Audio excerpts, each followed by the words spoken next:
আসসালামু আলাইকুম গাইস। আজকে আমি রান্না করব হাঁসের মাংস। আমি একটি কড়াইয়া বসিয়ে নিচ্ছি, সয়াবিন তেল ঢেলে দিচ্ছি পরিমাণ মতো। সয়াবিন তেলটা গরম হলে এতে দিয়ে দিব আমি 3-4টা তেজপাতা ছিঁড়ে দিয়ে দিবেন। তারপরে এখানে আমি দিয়েছি 9-10টার মতো লবঙ্গ, 7-8টার মতো এলাচি, 3-4 স্টিক দারুচিনি।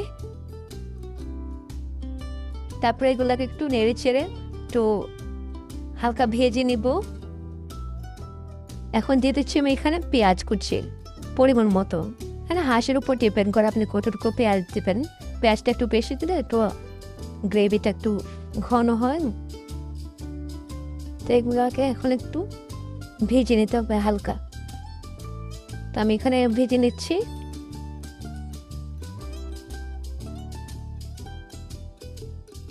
তো এখানে